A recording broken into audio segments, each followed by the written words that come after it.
Tim dokter forensik Rumah Sakit Polri Kramat Jati, Jakarta Timur terus melakukan proses identifikasi terhadap para korban kebakaran Glodok Plaza. Pemeriksaan terhadap sampel postmortem yang berasal dari 8 kantung jenazah dan data antemortem yang dikirimkan oleh 14 keluarga mulai dikerucutkan menjadi jenazah laki-laki dan perempuan. Kepala Bidang Pelayanan dan Kedokteran Rumah Sakit Polri Kramat Jati, Kombes Heri Wijatmoko mengatakan pihaknya terus berusaha mengidentifikasi jenazah korban kebakaran Glodok Plaza. Proses identifikasi melalui data postmortem yang berasal dari 8 kantung jenazah dan data antemortem yang dikirimkan oleh 14 keluarga telah dilakukan. Dari hasil rekonsiliasi tim dokter Rumah Sakit Polri, proses identifikasi mulai mengerucut menjadi jenazah laki-laki dan perempuan. Dari 22 sampel yang diperiksa, ada 2 sampel yang dideskripsikan merupakan jenazah perempuan. Meski demikian, 2 sampel yang dideskripsikan adalah jenazah perempuan masih belum teridentifikasi. Dari hasil pemeriksaan postmortem di kamar jenazah, kami bisa secara fisik, antropologi kami bisa menentukan ada 2 jenazah dengan jenis kelamin perempuan dengan usia dewasa.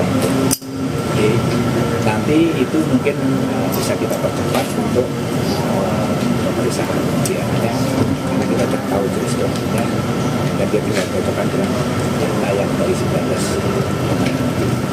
Kita bisa mendeskripsi kalau nanti ini adalah perempuan, kita tidak cocokkan dengan data yang laki-laki. Nah, mengerucut. Termasuk tadi juga kami berkoordinasi dengan penyidik untuk siapa yang melaporkan ini harus kita pastikan. Misalnya orang tuanya melaporkan, tahunya dari mana? Ternyata dari teman korban yang selamat. Itu lebih afdol. Untuk mengetahui informasi terkini, kita langsung bergabung dengan jurnalis Kompas TV Renata Panggalo di Rumah Sakit Polri Kramat Jati, Jakarta Timur. Selamat siang Renata, dari 22 sampel telah terdeskripsi jenis kelamin 2 jenazah. Lalu bagaimana dengan sampel lainnya? Apakah siang ini ada yang kembali terdeskripsi?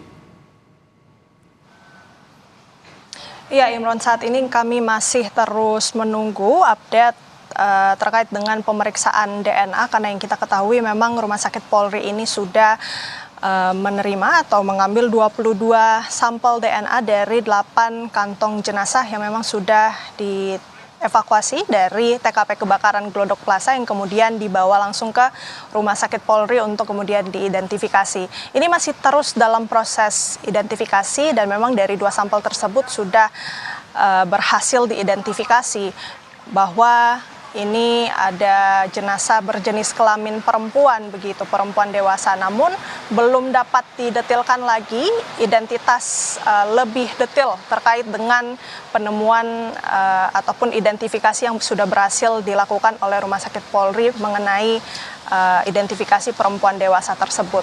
Nah, selain itu juga dari 8 kantong jenazah yang sudah diterima di Rumah Sakit Polri ini kemudian langsung dilakukan pemeriksaan dan pengecekan dan kemudian dilakukan pemeriksaan DNA. Sampai saat ini sudah ada 22 sampel, Imron, dan kami masih nantikan informasi lebih detail apakah sudah ada yang sudah berhasil diidentifikasi dari sampel-sampel tersebut.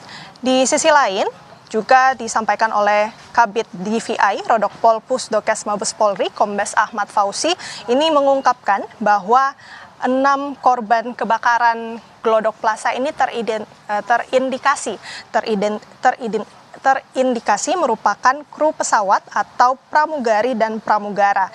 Jadi Rumah Sakit Polri dengan adanya indikasi ini kemudian mengirimkan surat ke Balai Kesehatan Penerbangan untuk meminta rekam medis. Nantinya rekam medis ini yang akan membantu proses identifikasi dari Rumah Sakit Polri untuk melengkapi data proses identifikasi korban. Nah, memang Imron dan juga saudara, kita tahu ada 2 kendala dari proses identifikasi yang dilakukan oleh Rumah Sakit Polri. Yang pertama, kita tahu kebakaran maut di Glodok Plaza ini merupakan open disaster. Jadi masih terbuka kemungkinan bahwa laporan-laporan yang dilakukan oleh pihak keluarga ini sampai saat ini sudah ada 14 laporan ini bisa terus bertambah dan bahkan yang ditemukan di TKP kebakaran pun belum tentu termasuk dalam 14 laporan tersebut. Selain itu juga Imron, kondisi fisik korban yang terbakar ini kita ketahui luka bakarnya di derajat 4 yang merupakan level atau tingkatan yang paling parah, sehingga ini membuat petugas sulit untuk mengidentifikasi jasad-jasad yang kemudian sudah ada 8 kantong jenazah yang kemudian dibawa ke Rumah Sakit Polri. Masih kita tunggu bagaimana update terkini terkait dengan proses identifikasi, Imron. Apakah siang hari ini ada keluarga korban yang datang ke Rumah Sakit Polri, dan untuk mempercepat proses identifikasi, data apa saja yang harus dibawa oleh keluarga? Ya, Imron, sejauh ini yang kami pantau belum ada keluarga yang terlihat untuk melakukan pelaporan korban hilang dari kebakaran Glodok pada Rabu malam kemarin, yang dimana memang kalau keluarga ingin melapor, ini bisa langsung ke pos antemortem DVI yang berlokasi di Rumah Sakit Polri tempat kami melaporkan, dan nantinya akan ada petugas yang berjaga untuk meregistrasi keluarga korban. Setelah melakukan registrasi, nantinya keluarga korban ini akan diwawancara untuk melengkapi data-data antemortem.